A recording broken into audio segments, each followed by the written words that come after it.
So the expression is the 5-degree batch?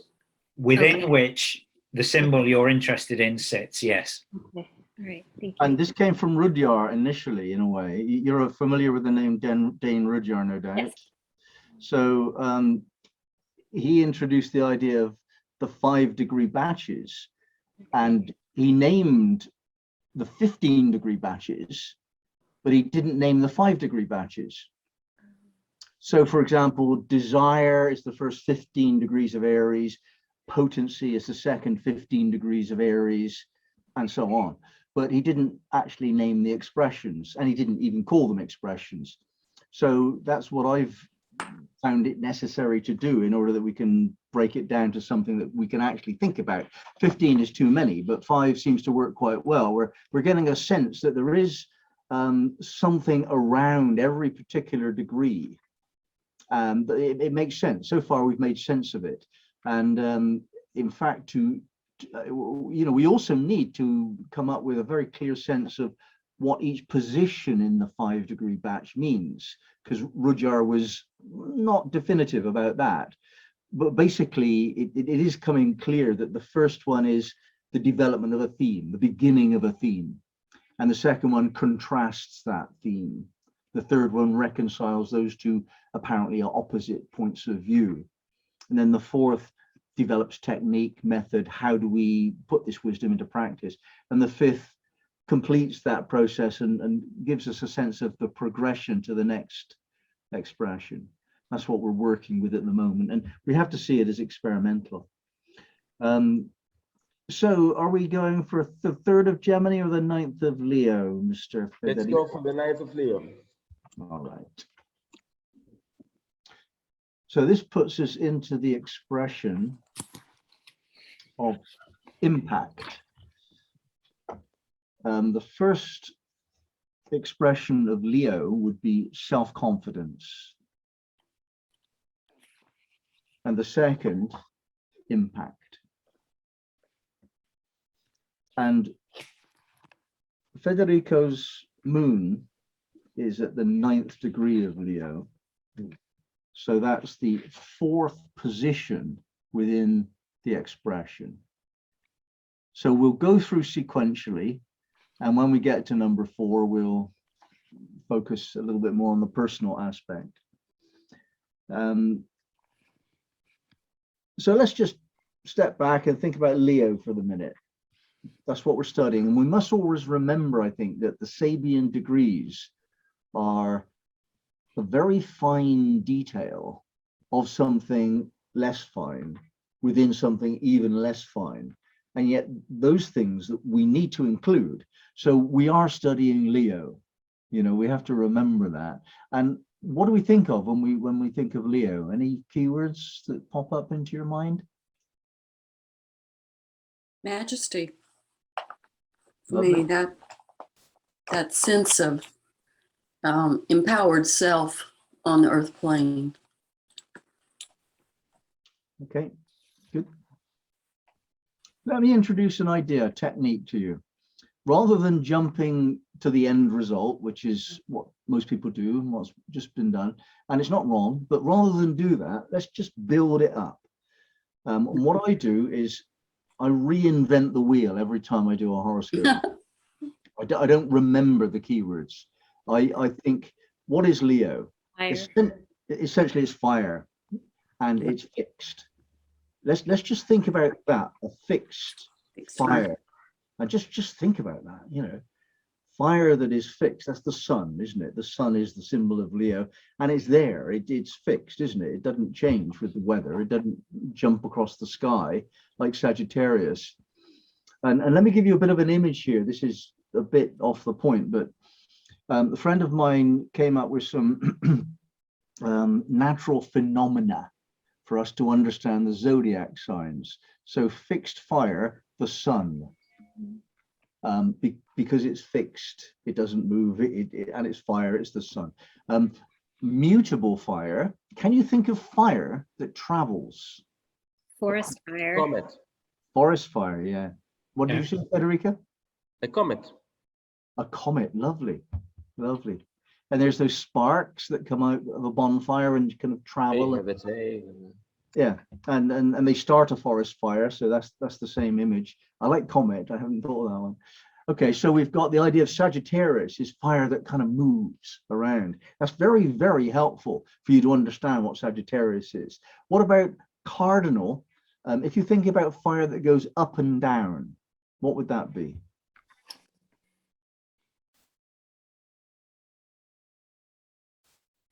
What fire goes vertically? The main fire goes up and down.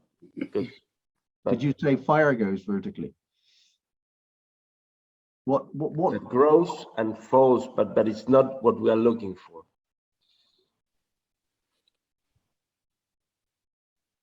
It's gonna A rocket ship, a rocket. Lovely, absolutely. Does that fit with Aries? It's very Yeah. phallic, isn't it? I mean, it Yeah, does. yeah. It's a very Mars-like image.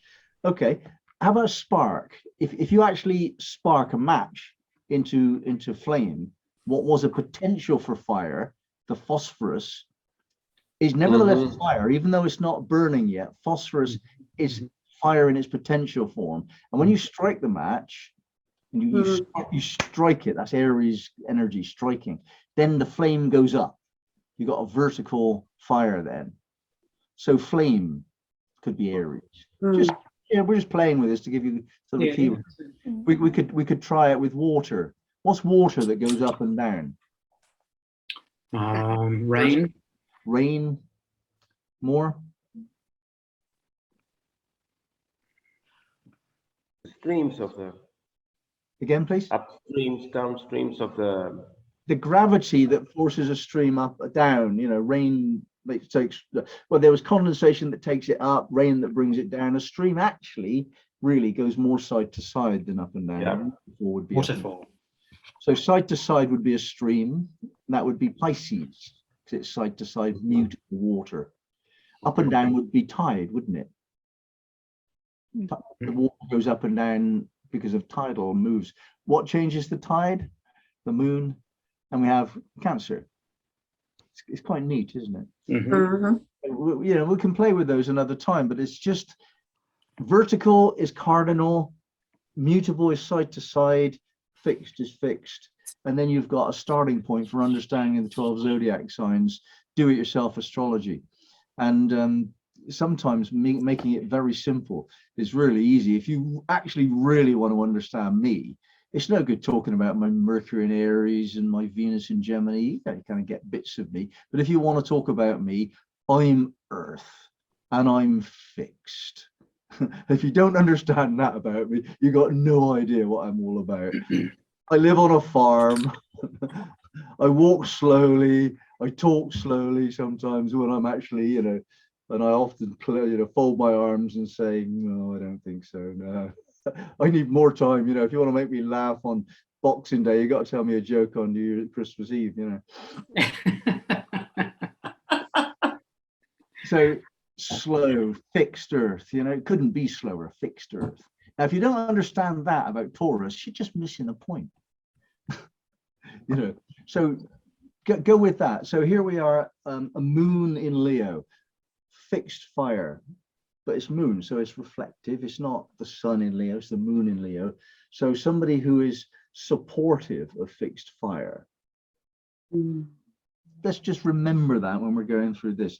So impact, this begins with Leo 6, an old-fashioned woman and an up-to-date girl. Impermanence of values, being indifferent to fashions of morality and values. Awareness and wisdom arise through differentiation. What is important, moral or courteous, changes from one generation to the next. So we get a sense here of, can we get Leo in all of this? How would this relate to Leo?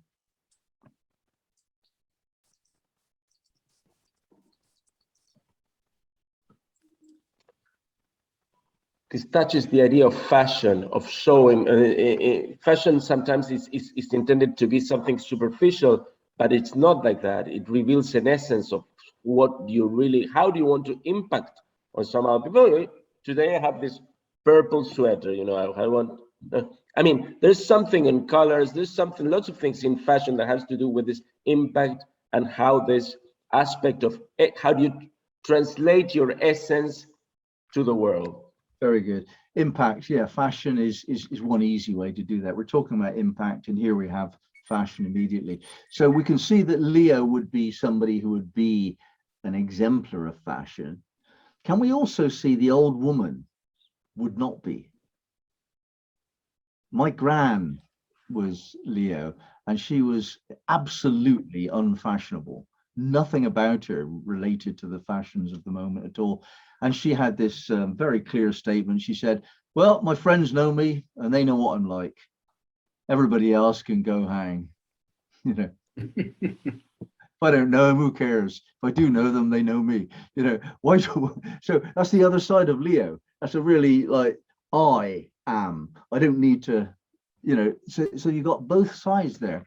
Both of them are true. It's true. Yeah. And you see them, they said, but why is that person a Leo? And it happens a lot to find this kind of introverted type of Leo that they don't resonate even with the idea of this flashy, flamboyant thing of the sign, and they are truly nothing to do. So it makes lots of sense to me. The wisdom of Leo 6 is not only to do with show. And I think we also need to mention that the young girl is showing herself through fashion, but actually the radiance of Leo is not a shallow thing. The fashion is shallow, it's impermanent, it changes, you can't hold on to it. But the radiance of Leo is a deeper quality. It's warmth, it's charisma, yeah, and it doesn't depend upon things that change. And that's what the old woman is representing. The permanence within the impermanence is that one. Okay, so let's move to the second one, the constellations in the sky. So we've looked at the impermanence of values on the earth plane in Leo 6, and we come to Leo 7, and we're talking about the constellations in the sky, and they just don't change. You know, that's the permanence of spiritual truths. It's a symbolism of spirituality. Unchanging, some basic truths underpin all systems of spiritual knowledge. Knowing of the spiritual truth beneath the illusion of that which changes. Our assurance lies in the actuality of personal experience.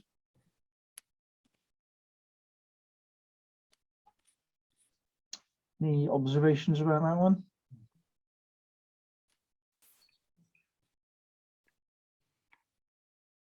It fits contrast. It's certainly a contrast, could not be more so. How do both of those relate to Leo if they're apparently opposite?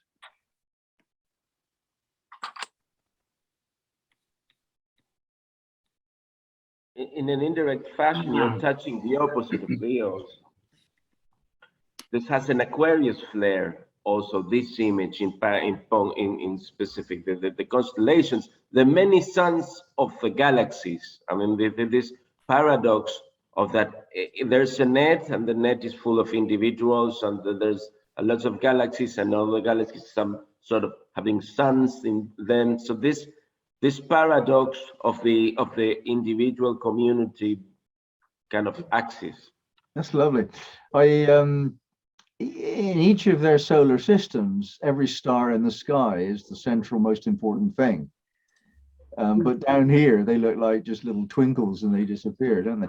So it's the same with the Leo. I mean, if you consider yourself, you know, the Leo's immediate environment, they're the king or the queen of their local environment and their small group of people, their family or their sort of social group. They're the major feature.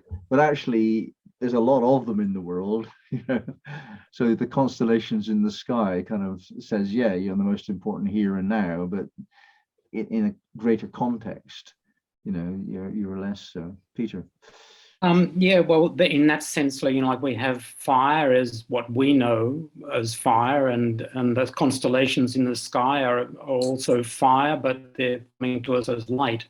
So we have sort of an earth fire, you could say, and a space or a more, a fire which is more energetic sort of, its level is just light. It's not, what we're talking about, all of these other earth qualities of fire. So yeah, it's a high spiritual principle to transform fire into light. So, All right, so pretty good contrast. We've kind of got a contrast between Leo and Aquarius, and made the connection. A contrast between fire and light, made the connection. A contrast between impermanence and permanence, and we can see echoes going on here within Leo. And then we come to Leo 8, a Bolshevik propagandist. Entropy, learning that creativity has destruction within its normal cycle. It is better to rise up than to deny the evolutionary thrust of our rebelliousness. Nature is creative, yet also has an impulse of breakdown and release of energy. So the functionality of change, life itself, is described by two opposing forces, each essential, neither more important. The one force, creativity, is matched with and married to the other, which is the force of chaos, of entropy. Your comments, please.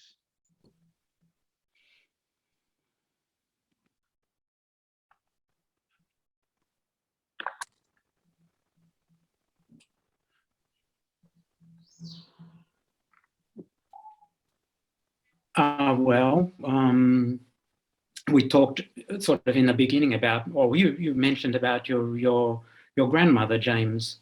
We were talking about radiating and exchange and light and warmth and things, and then you talked about sort of like, you could say, not cold, but a cold and direct side of Leo, something that is just fact, accept me, this is the way that I am, which, is not less of a Leo quality, but it's just, it has its moments. So it's a contrast to this warmth and radiating and spiritual quality and coloring, and just sort of, it could be taken quite the wrong way, but it's still Leo quality, sort of like the dark side of the moon.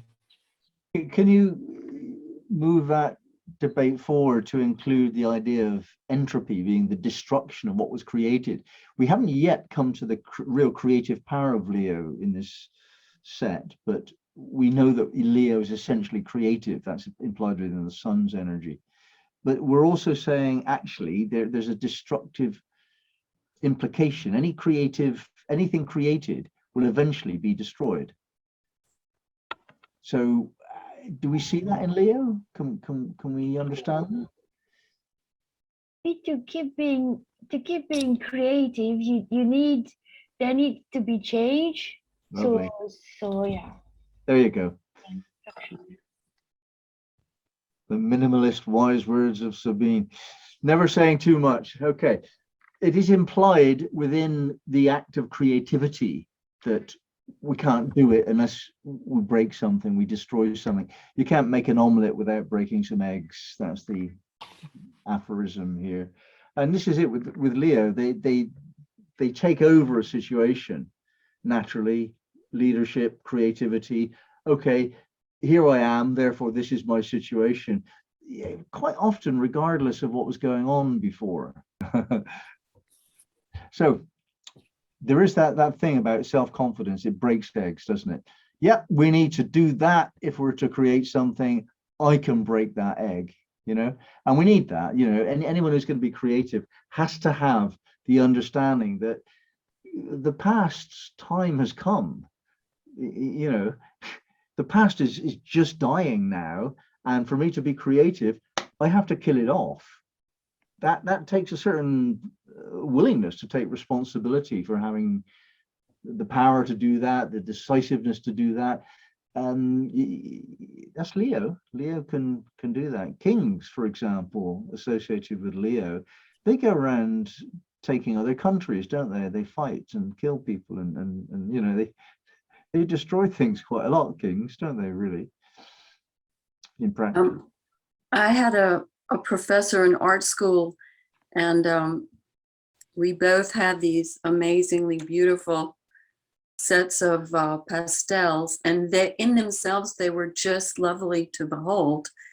And he took each one and broke it as an act of initiation, you know, a way to move forward from worshiping this object rather than using it as a potential for creativity. And I think that that very decisive, very fiery act, you know, he had to, you know, Lovely, smash the pot, you know, to drink the tea. There's a kind of, I really like that image. I'm reminded by your story of the Tibetan practice of destroying their mandala immediately if they finished it or soon after finishing it. So let's address that point. What are the Tibetan monks doing then by dressing? They spent thousands of hours making the mandala, and it represents the essential beauty of their whole tradition going back thousands of years, and they just blow it away. So what are they doing that for? They're dispersing that energy of the concentration of their practice into the actual environment for use in the environment, and not locking it down as something to worship in and of itself. Yeah. You know, you have to drink the tea, not worship the pot. That's lovely. Yeah. Also teaching of impermanence, harping back to an earlier wisdom of this impact. Are we keeping our minds on the overriding title of impact? The impact of fashion, then the impact of the constellations in the sky. Do they have impact? Most assuredly they do. That's why we've got 7 days of the week, because of the constellations, or in fact because of the things that weren't constellations. It was by contrast to the constellations that we noticed there were 5 wanderers in the sky. Planets, that's a Greek word meaning wanderers. And then here, the Bolshevik propagandist. Was that an impactful person? Yeah, it changed the whole of history. You know, the Romanovs were in power for 300 years before they got kicked out by this propagandist.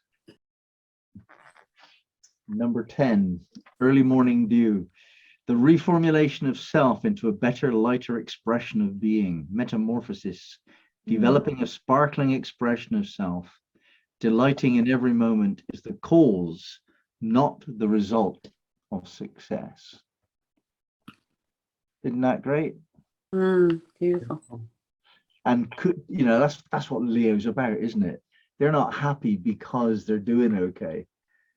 You know, life actually becomes happy because they're essentially joyful individuals. You know, sun, what a sign! I mean, you know, we take it for granted that Leo is symbolized by the sun. Just think about that for the minute. The rest of us have got put up with animals. You know, they get the sun. This is pretty big symbol, isn't it? The sun, really. So no wonder they imagine themselves to be central. It's because very often they are. You know, they're actually the creative force of their environment.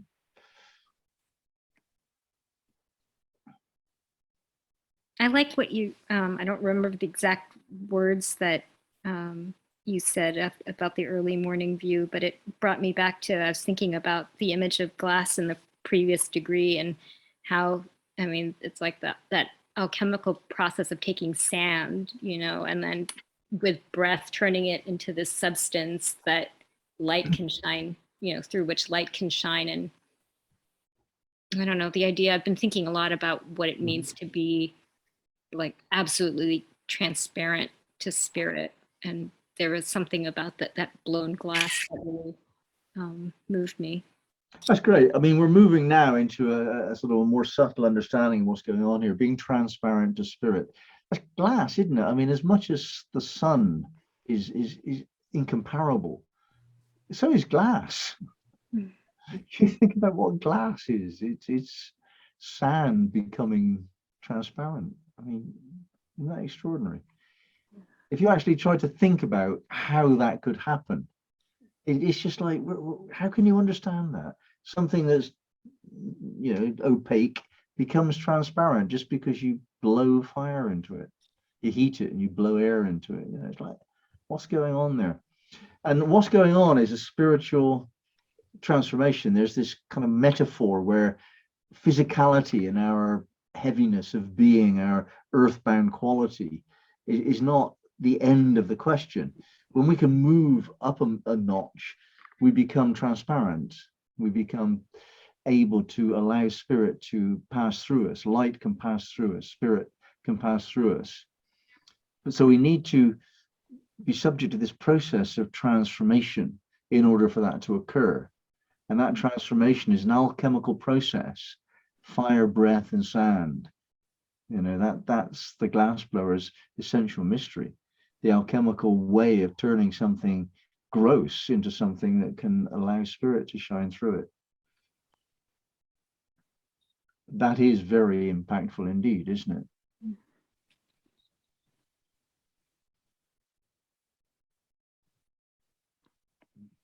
Now we also see, I mean, can we see the Sept as a Sept? The old-fashioned woman and the up-to-date girl. Then the constellations in the sky, impermanence and permanence in counter juxtaposition there. And then the Bolshevik propagandist, the inevitability that even a 300-year dynasty, the Romanovs, I mean, 300 years ruling Russia, that huge country and wealthy country, that just changed overnight. You know, that is what we're working with here in life. And here's another example of when something that was sand for geological periods of time turned into something else that you could see through. I mean, that's what we're talking about here. It's the same image, isn't it? Taken up a notch. And early morning dew, metamorphosis. The darkness of cold night is symbolic of our troubles and suffering. Yet a new day always dawns, bringing its hope and fortifying the spirit.